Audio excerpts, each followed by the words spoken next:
Sí, mamá, nunca me pudiste peinar y eso no va contra ti, es yo, así era. Son puros datos inútiles, valor 2 muchos kilómetros. traumas desde la desdichada infancia que Ahora sí les doy la bienvenida a mi closet con un café. Esa gente con esas vidas mágicas les llamo yo. ¿Me explicas quién es Karen y por qué está hablando con su gato? Esto es Ligera de Equipaje. Bienvenidos, ligeras, ligeros, ligeres. Qué gusto escucharlos nuevamente. Ya sé que me escuchen ustedes a mí, pero eso se nos queda. Ese tipo de cosas que sabemos que están incorrectas y el cerebro lo dice así. Entonces, de verdad sería un gusto escucharlos o leerlos o como quieran llamarlo a través de mis redes sociales, @liger_de_equipaje en Instagram y Ligera de Equipaje en Facebook. Cuéntenme temas que quieran tratar, quieran que investiguemos. Les he dicho encarecidamente que esta nueva temporada lleva muchas conversaciones, no son entrevistas como tal, conversaciones. Díganme quién quieren entrevistar y díganme también si quieren que los entreviste a ustedes, si quieren platicar de algún tema, si son especialistas en algo y yo cometo pues barbaridades en mis investigaciones o en lo que digo de repente. Si quieren tratar o profundizar un tema que ya hemos tratado, son más que bienvenidos, de eso se trata, de hacer esta comunidad, de que Ligera de Equipaje sea un lugar aparte de pasarla bien y de escuchar perritos en el fondo de estas grabaciones. Es un lugar para comprender de qué va el mundo, para entender conceptos que a lo mejor no teníamos como comprendidos, como es este tema al que vamos a tratar. Pero sobre todo, para no cargar de más. Creo que hace ratito que no tocamos este tema. Andar ligero de equipaje es mi filosofía de vida. No cargar cosas que no nos sirven, personas que no nos hacen un bien, ideas, resentimientos, perdones que nos debemos y que nos tenemos apuntados para algún día. De eso se trata Ligera de Equipaje. Saludos también a nuestros Patreons, las personas que hacen posibles que ustedes escuchen esta conversación, estos podcasts, porque gracias a ese apoyo económico a través de la página de Patreon, // Ligera de Equipaje, es este sistema de apoyo para que tanto el host, que es decir, la casita donde viven todos estos podcasts, se mantenga, las herramientas con las que tenemos, las redes sociales, porque también por ahí se invierten ciertas cosas, todo eso se lo debemos a ellos. Ustedes pueden ser parte de esta comunidad, parte de las decisiones, parte de los invitados. Este año, esta temporada, va a haber un invitado que es un Patreon que nos va a hablar de un tema interesantísimo. Es ser parte consciente, regresar algo de lo que yo les doy con todo mi amor y con todo el tiempo que le dedico a esto. Y es parte de, en este mundo capitalista en el que vivimos, comprender que ustedes también pueden hacer algo para que esto siga adelante y esto mejore y esto sea a su talla y a su medida. Y hablando de temas de esta comunidad y de este mundo capitalista que vivimos y que tenemos que trabajar para tener dinero y ese dinero para tener cosas, entramos a una palabra que me estuvo persiguiendo, que la estuve escuchando por muchísimos lados, y es la gentrificación. ¿Has escuchado esta palabra últimamente? ¿Qué es? Pero sobre todo, ¿por qué nos afecta y por qué? Si es algo que tenemos que considerar, que comprender y entender también cómo somos parte de esto que está pasando. Y con esto vamos a definiciones, con sello Ligera de Equipaje. Según la RAE, la Real Academia de la Lengua Madre, dice así: gentrificación es el proceso de renovación de una zona urbana, generalmente popular o deteriorada. Cuando hablamos de popular, no me refiero a que sea muy cool, sino popular refiriéndose, y según la RAE, a un lugar donde hay mucha gente, mucha concentración de gente, y es para el pueblo, es para el pueblo. Eso nos referimos con popular. Que implica el desplazamiento de su población original por parte de un mayor poder adquisitivo. Siguiente definición: proceso de reconstrucción y renovación de una zona urbana céntrica con ubicación privilegiada. Como consecuencia, se desplaza a sus vecinos o inquilinos hacia zonas periféricas o de menor poder adquisitivo. La mayoría de ustedes, porque la mayoría de los escuchas de estos ligeres, son de México, del país, pues de México, han visitado o saben cómo es la Ciudad de México. Si bien las rentas son una ridiculez y si bien los departamentos loft, que es como ahora le denominan al cuartito de arriba de la casa del departamento, son carísimos, ¿ustedes pagarían 2,100,000 pesos por un departamento en la Ciudad de México? Vamos siendo más claros, de 51,92 metros cuadrados. ¿Lo pagarían en la colonia Roma Norte?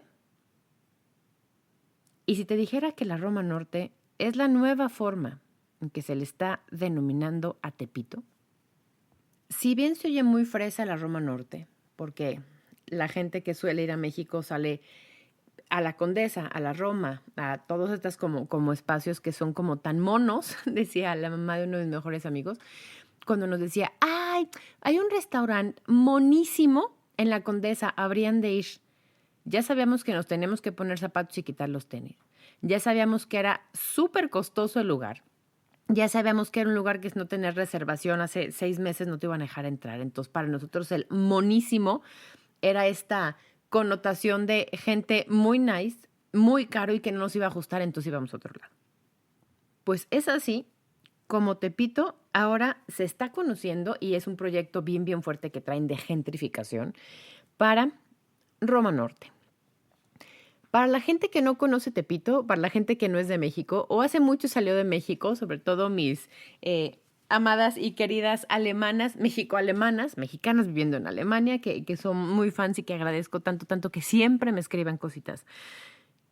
Tepito, conocido también como el Barrio Bravo, Templo de la Santa Muerte, ahí en Tepito es donde nace esta adoración.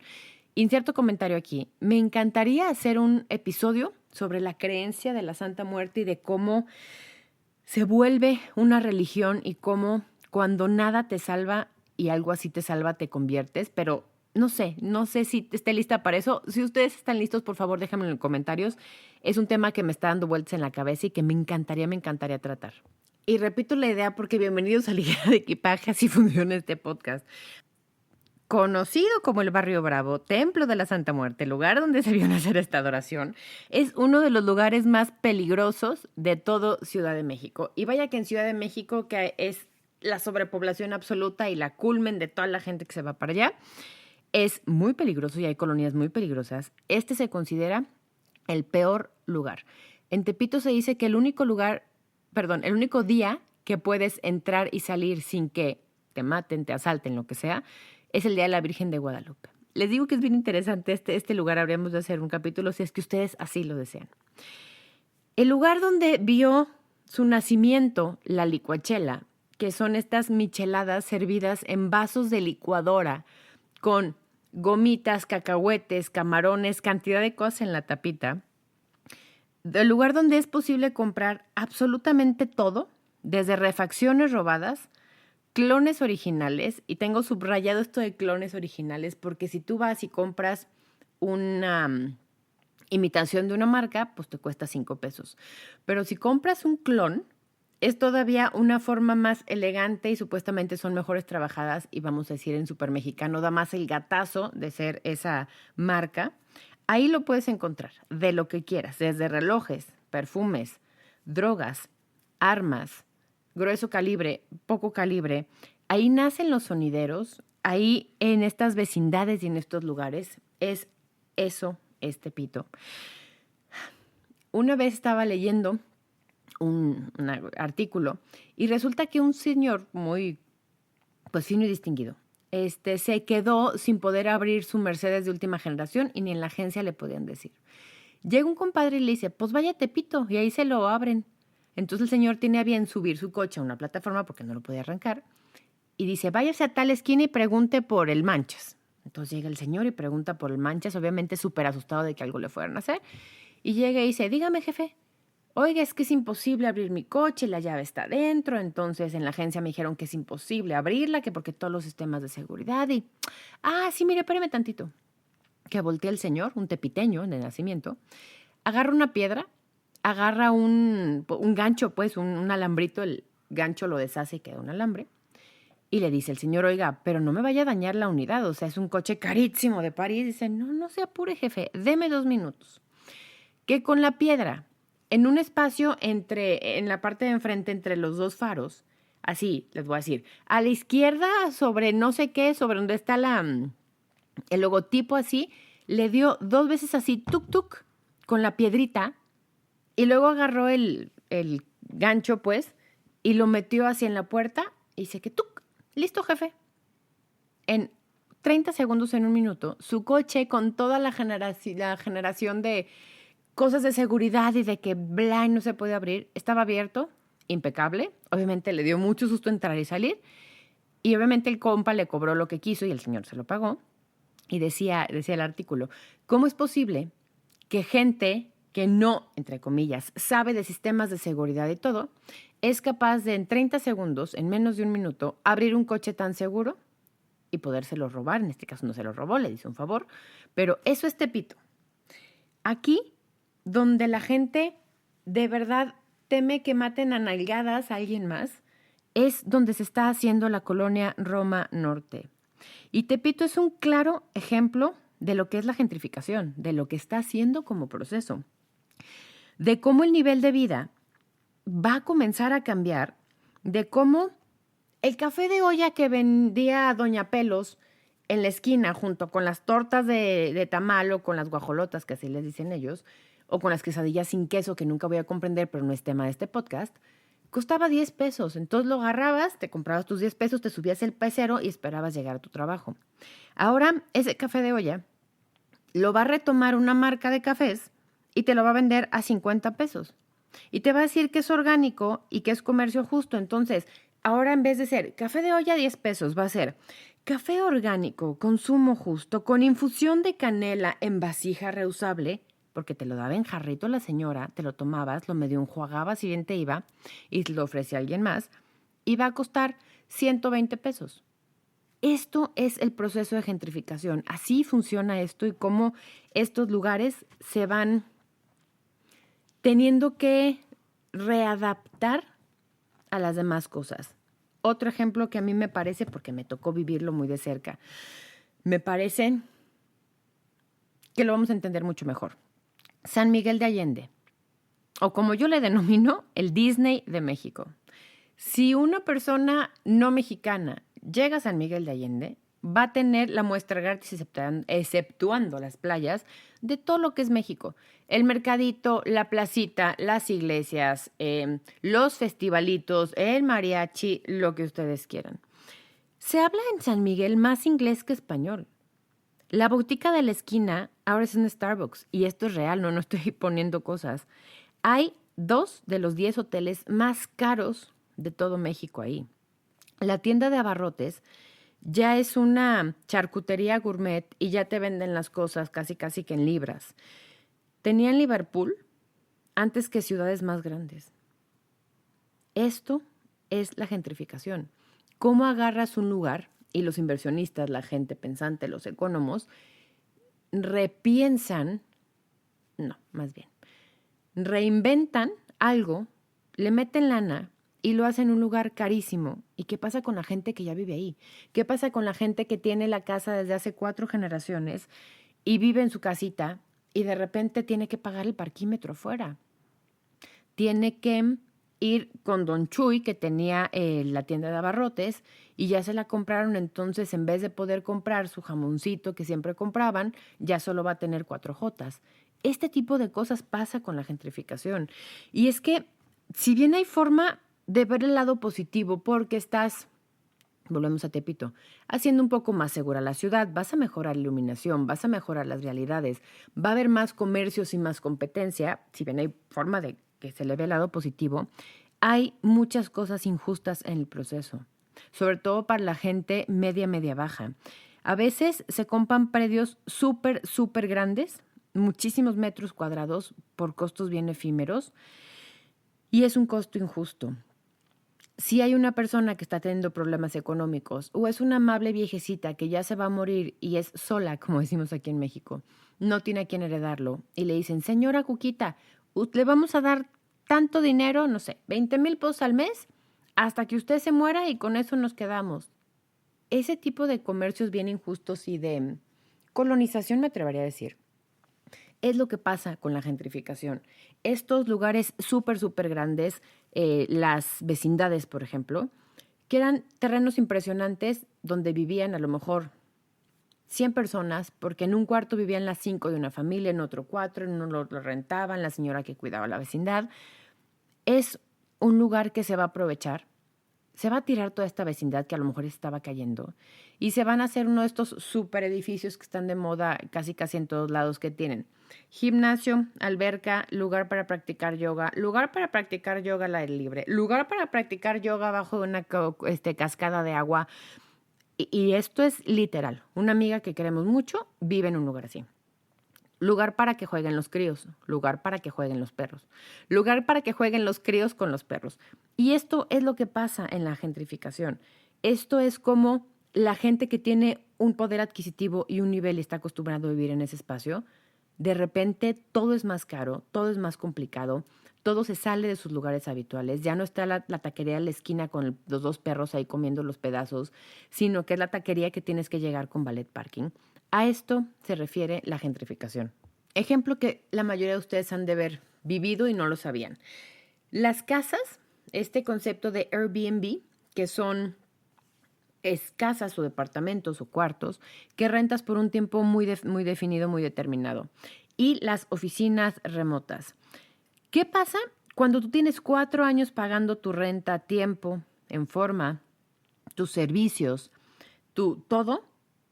Y de repente el dueño te dice que ya no puedes vivir en ese departamento porque es más costeable rentar por días o por periodos o por ese departamento que tanto cuidaste y tanto bien hiciste.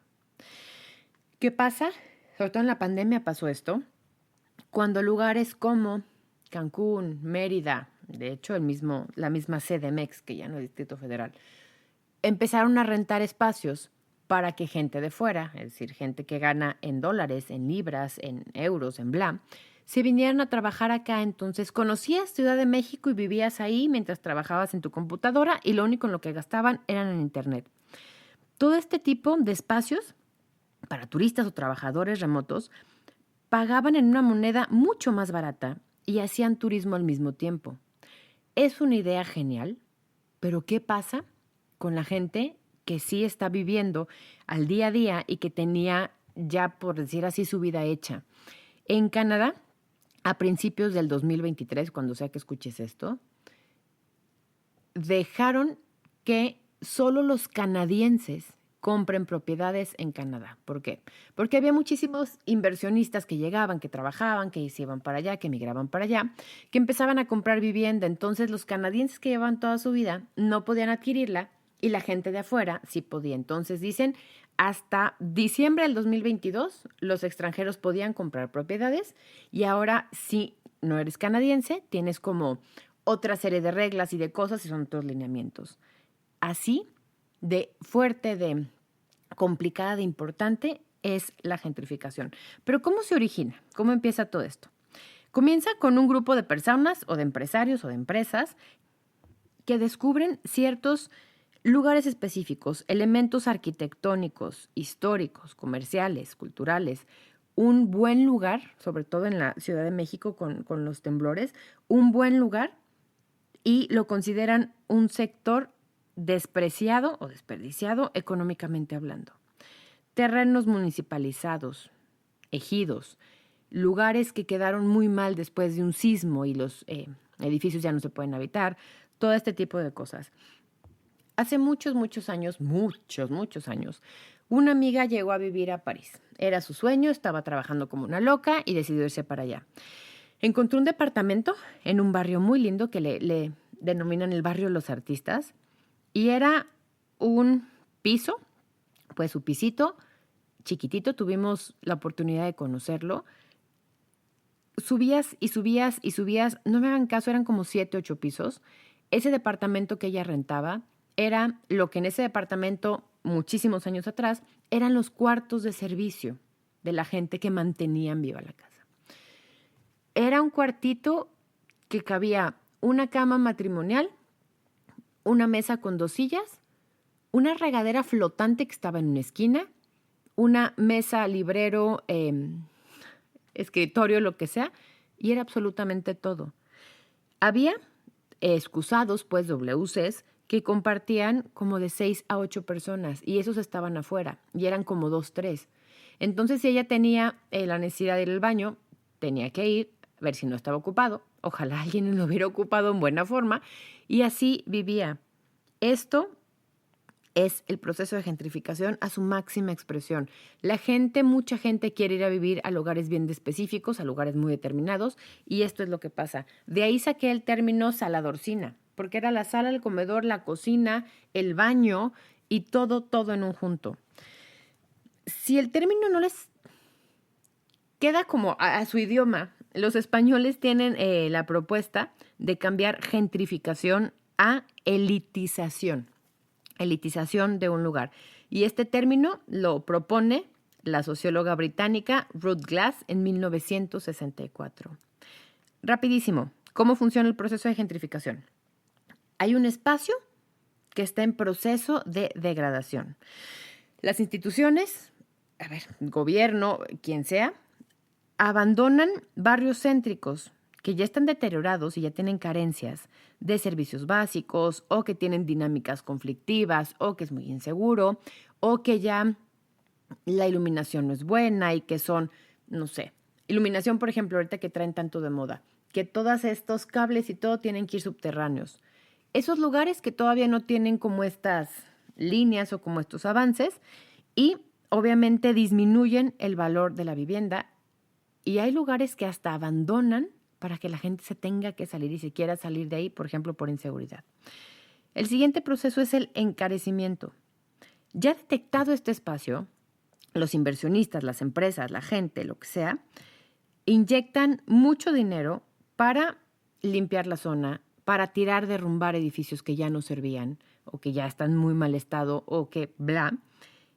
Inyectan muchísimo dinero para visibilizar, modernizar ciertas áreas determinadas. Entonces, el baldío lo convierten en un jardín y en un parque para perros exclusivamente. Y entonces, quitan todas las luminarias a la hora que van a levantar, por ejemplo, aquí en San Luis, los adoquines. Levantan los adoquines y meten todos estos cables y todo por adentro.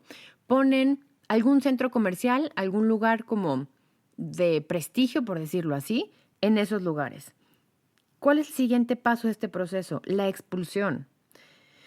Hay un aumento en el costo de las viviendas, de los víveres, de los insumos. Y entonces la gente que tiene toda la vida viviendo ahí, los antiguos inquilinos, no pueden costear este nivel de vida. Y obviamente tienden a salir. Y obviamente son compras bien rudas. De hecho, hay un término para eso en la vivienda, que dicen, pues te compro ahorita en tanto y te lo doy mañana, pero fírmame ya. Y es tanta presión y saben que ya no pueden estar viviendo ahí y saben que se está encareciendo todo y saben que ya no van a poder estar en ese estilo de vida que en ese momento deciden salirse o toman la decisión o compran todo el edificio y si tú estabas rentando, pues no te queda de otra más que salirte de un momento para otro. Y eso pasa y hay casos interesantísimos si les interesa más el tema de lo que pasó en Brooklyn, en esta parte de enfrente de Nueva York, bueno, en Manhattan, perdón.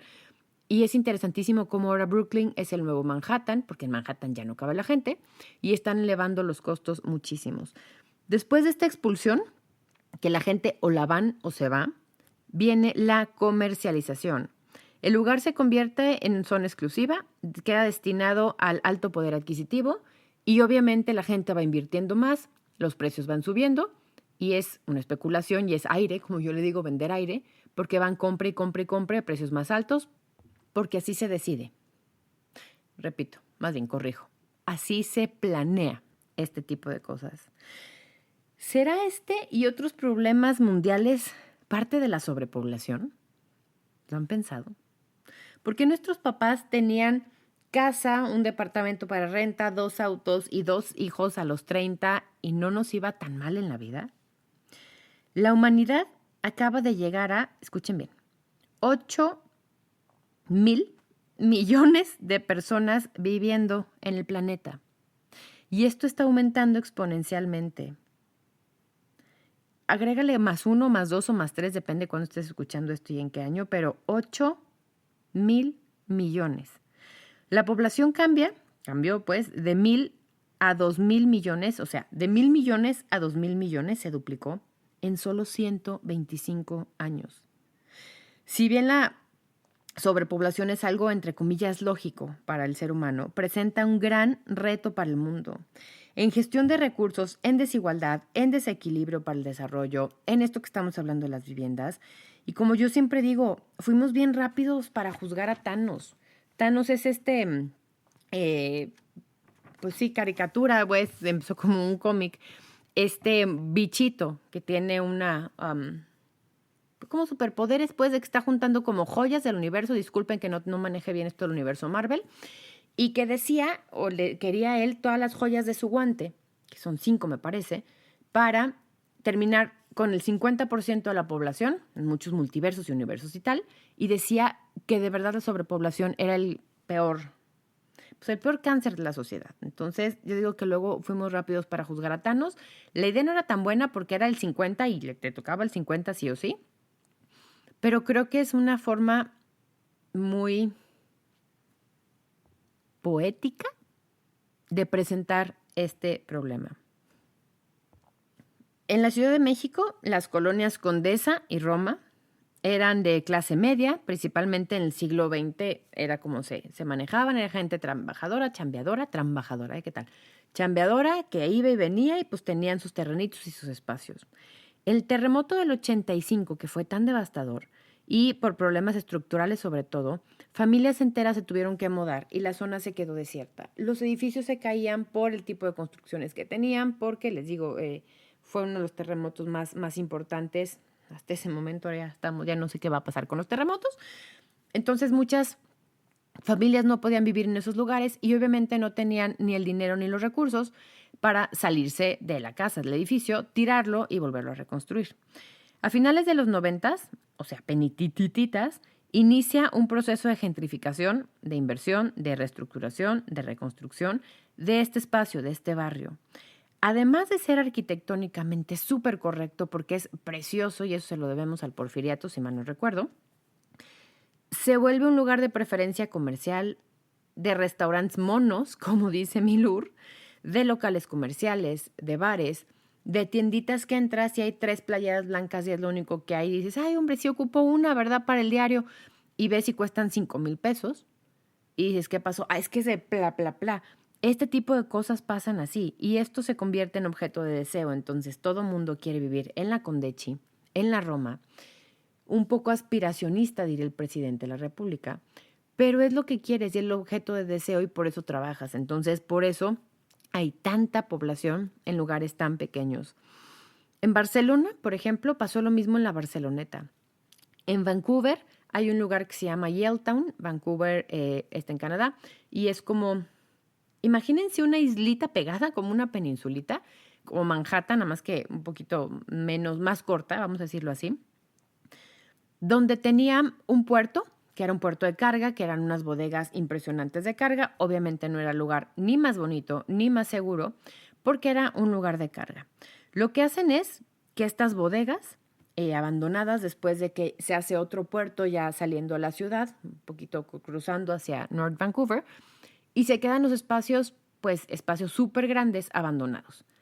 Pues les parece un poco más estético agarrar estos bodegones y hacerlos súper minimalistas y empezar a darles como espacios comerciales.